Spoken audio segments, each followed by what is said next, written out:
This amazing video has been brought to you by Bleed, Steam, and Steel by Lars Jensen. This novel is packed full of romance, intrigue, violence, and steampunk goodness. And if you're looking for your new best girl, then look no further. If you're interested, please check out the link down below, and on with the video. Hi there everyone, Lars here, with a writer's review and a quick theory for murder drones, brought to you by Camille's Harem. Not just a podcast for novice writers by novice writers, but also a YouTube channel by novice writers for novice writers. Because writing is an adventure, it's more fun with friends, and let me say that I'm excited for this newest series. At least I hope it will take off and become a series, because poor Liam's track record is a little sketchy on that front. I'm still holding out hope though for that Internecion Cube beach episode. I have not forgotten what you promised us, Liam.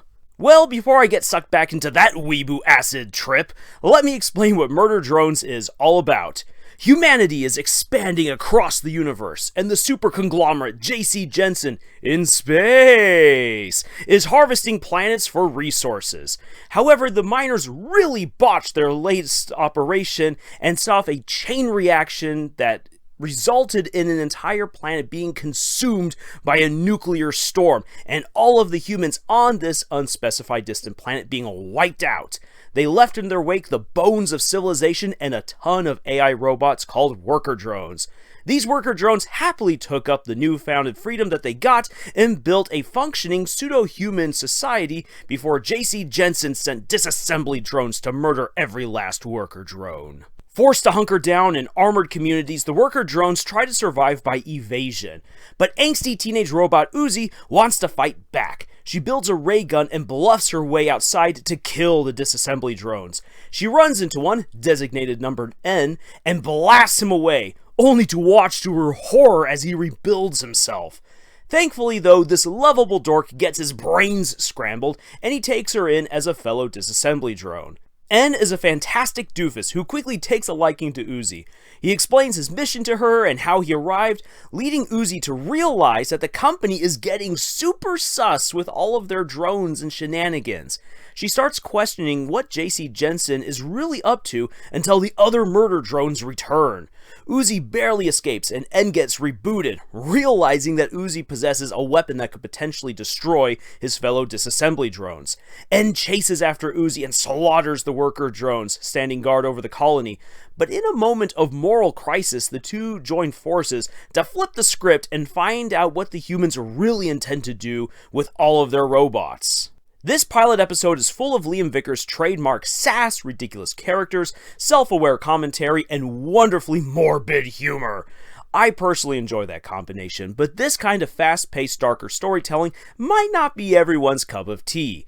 And it is clear that Liam is up to his usual tricks of subverting expectations and hiding deeper mysteries in blink and you miss them kind of moments.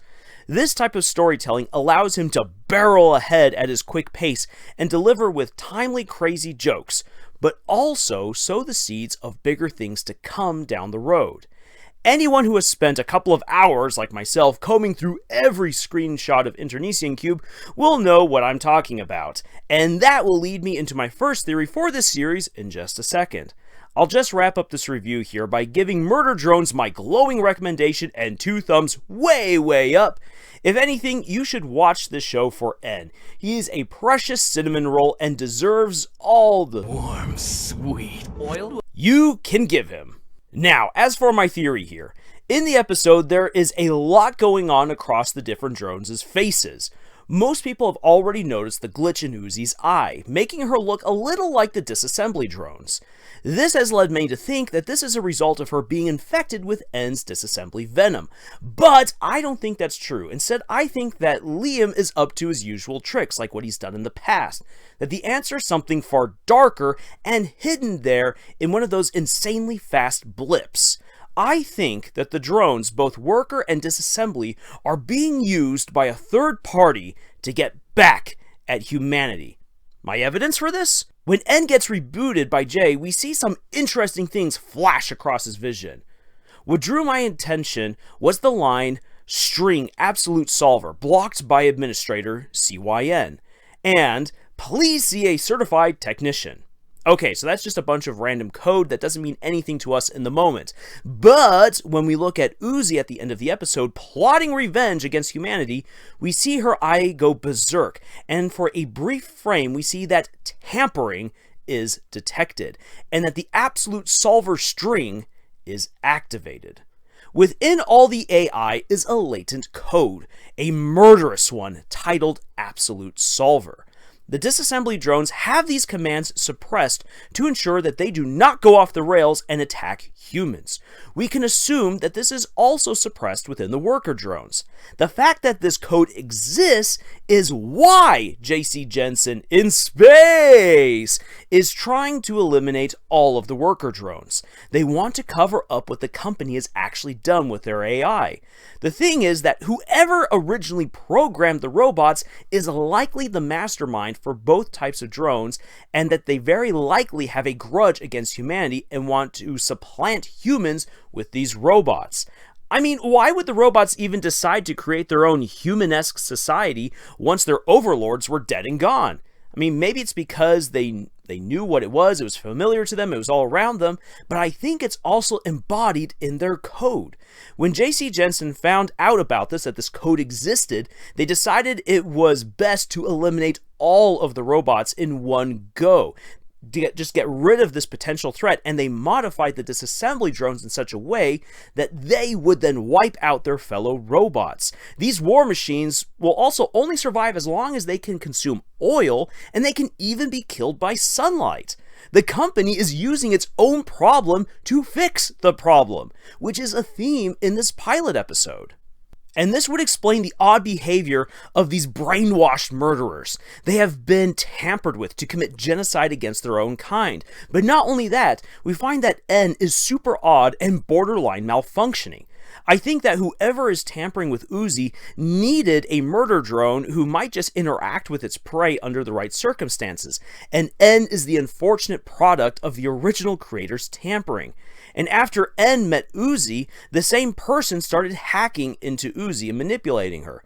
How? I don't really know, but I think that there's definitely something there, because this only begins when Uzi meets N.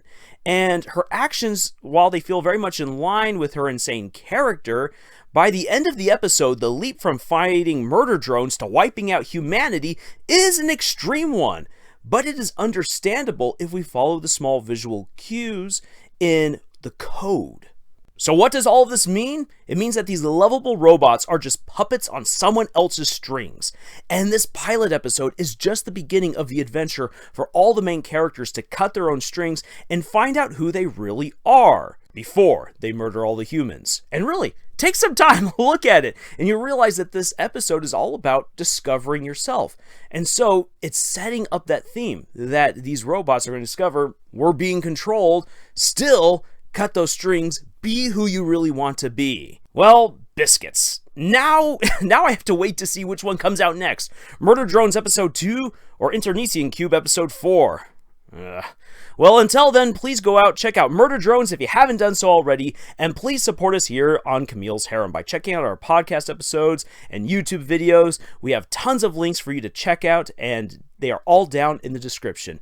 Thank you for joining us on this adventure that we call writing, and until the next episode, y'all, Bite me!